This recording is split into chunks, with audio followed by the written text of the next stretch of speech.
Hello everyone, welcome to lucky education. और आज हम देखेंगे क्लास 10th की जो सिविक्स है, chapter number 3 democracy and diversity से कुछ क्वेश्चन हम डिस्कस करने वाले हैं। विद आंसर हम डिस्कस करेंगे, ठीक है। साथ के साथ में मैं भी आपसे कुछ क्वेश्चन पूछूंगा जिनके आपको आंसर देने और वो बहुत ज़्यादा जरूरी है, ठीक है।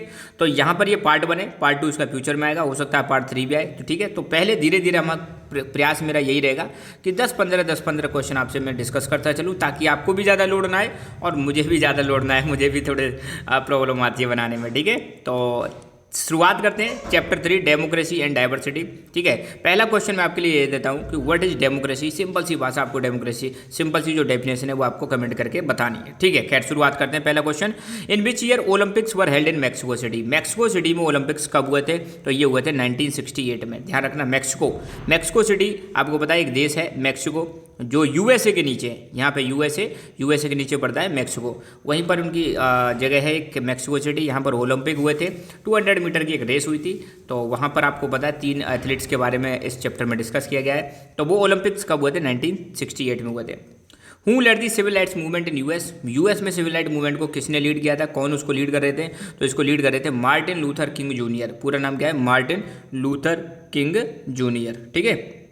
अगला question, name the 2 athletes who raised the issue of civil rights in the Mexico Olympics.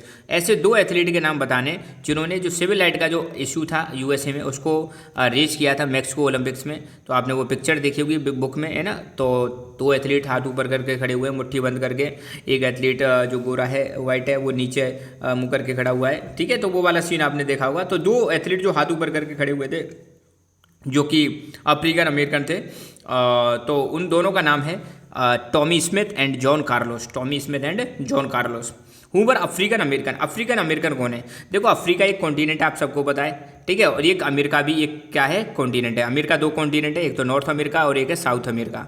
North America के अंदर एक देश आता है जिसका नाम है यूएसए। ध्यान रखना, फिलहाल हम यहाँ अमेरिका बार बार कर रहे हैं, तो अमेरिका का मतलब हमारे यहाँ पे यूएसए से, यूनाइटेड स्टेट्स ऑफ अमेरिका से। तो एक टाइम पे ऐसा होता था, आपको पता होना चाहिए, कि अफ्रीका से यहाँ पर कुछ लोगों को एज ए स्लेव की तरह लाया गया था। कहाँ पर?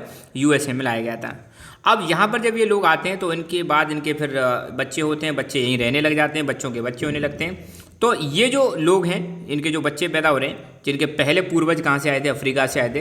तो इन लोगों को हम बोलते हैं अफ्रीकन अमेरिकन। क्या बोलते हैं? अफ्रीकन। इनका मूल निवास, इनके पूर्वजों का निवास का क्या था? अफ्रीका, मगर अब रह कहाँ रहे? यूएसए में। इनके आने वाली जनरेशन भी कहाँ पे रह रही है? यूएसए में रह रही है।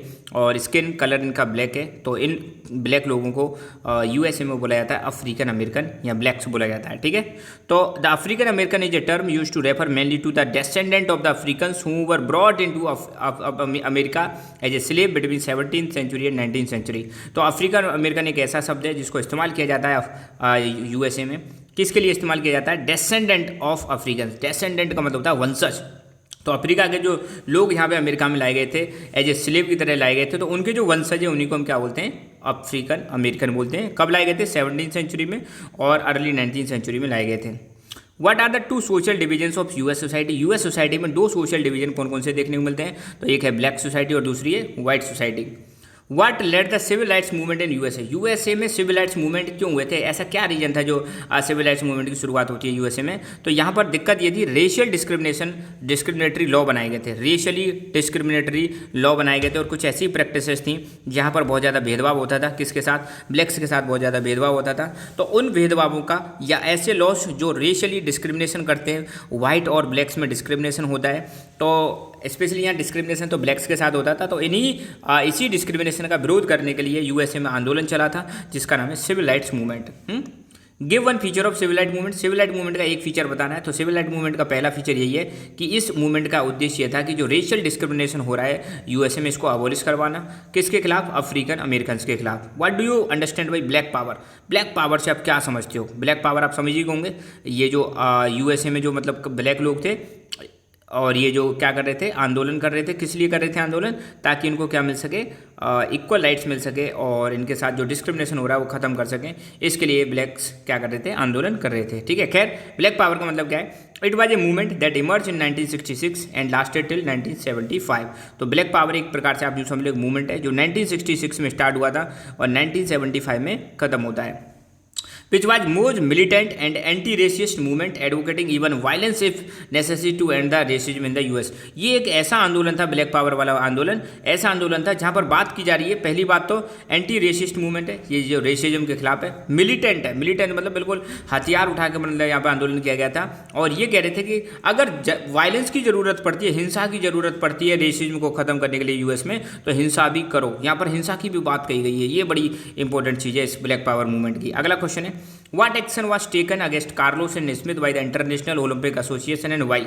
तो आपको पता है जॉन कार्लोस और ये जो टॉमी स्मिथ है, ये यूएसए के एथलीट्स थे, इन्होंने और अफ्रीकन अमेरिकन थे, इन्होंने जो ब्लैक्स के साथ जो घटना हो रही थी, ब्लैक्स के साथ जो डिस्क्रिमिनेशन हो रहा था, उसको इन्होंने ओलंपिक्स के माध्यम से दुनिया भर का ध्यान अपनी तरफ अटेंशन करने के लिए इन्होंने जो काम किया था, वहाँ पर स्पीच दी थी।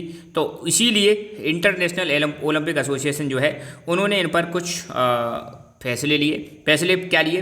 पहली बात तो उनको गिल्टी ठहराया गया कि इन्होंने ओलंपिक स्पिरिट का मतलब वायलेशन किया है पॉलिटिकल स्टेटमेंट देकर, ठीक है ये, और इनके मेडल वापस ले लिए गए थे। मेडल क्या ले लिए गए थे?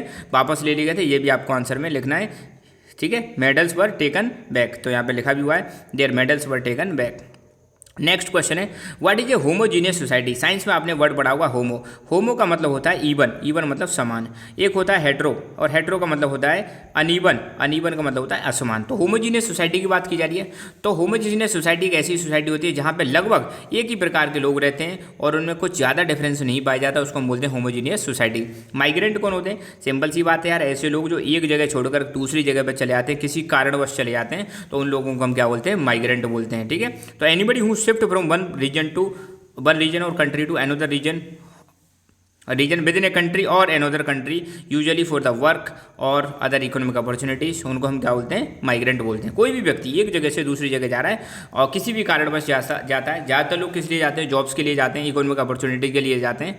और ये माइग्रेशन जो है आपको देखने को मिलेगा एक ही देश के अंदर हो सकता है और दो देशों के बीच में भी हो सकता है। माइग्रेशन कैन बी इंटरनल और इट कैन बी एक्सटर्नल या इंटरनेशनल।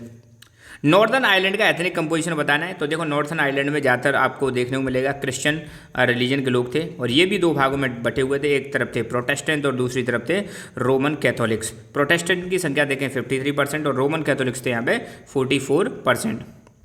नेक्स्ट क्वेश्चन है आपका, what did Peter Norman do to show his support to Afro American athletes. तो पीटर नॉर्मन जो कि एक ऑस्ट्रेलिया के एथलीट थे, इन्होंने क्या किया था? दो अपने साथियों को सपोर्ट करने के लिए, ठीक है। तो he wore a human rights badge on T shirt his shirt during medal ceremony to show the support to Afro American. तो इन्होंने क्या किया था? अपना जो शर्ट पहन रखी थी उस पर इन्होंने ह्यूमन राइट्स का बैज पहन रखा था, और ये ह्यूमन राइट्स का बैज शो करता है इनका सपोर्ट किसके लिए? अपने दो साथियों के लिए जो कि अफ्रो अमेरिकन थे। What do you mean by overlapping social differences. Overlapping social differences का मतलब क्या होता है? जब एक सोशल डिफरेंस दूसरे सोशल डिफरेंस पर ओवरलैप करता है, इसी को हम बोलते हैं overlapping social difference. Social division से क्या समझते हो आप? सोशल डिवीजन का मतलब है समाज का बंटवारा। समाज का बंटवारा किसके आधार पर होता है? जब हमारी समाज में डिस्क्रिमिनेशन होता है, सोशल आधार पर, इकोनॉमिक आधार पर या रेशियल इनइक्वालिटी के आधार पर जब डिस्क्रिमिनेशन होता है, तो उसी को हम बोलते हैं सोशल डिवीजन, ठीक है। तो आज के लेक्चर में है ये 15 क्वेश्चन ही हम डिस्कस करेंगे, और ऐसे ही धीरे धीरे करके हम क्लास 10th की SST जो है हम सारे चैप्टर्स को हम डिस्कस करेंगे। और अभी तो नवंबर चल रहा है, नवंबर दिसंबर हमारे वीडियोज़ कंटिन्यू रहेंगे, और प्रोबेबली सून मैं साइंस के भी वीडियोज़ आपको लेकर आऊँगा। जैसे ही हम एक बार SST को कवर कर लेंगे, एक पार्ट हम कवर कर लेंगे, तो फिर हम साइंस का भी स्टार्ट कर देंगे। क्लास 10th की साइंस भी आपको यहाँ पर मिलेगी। So thank you so much, keep learning, keep enjoying and God bless you all.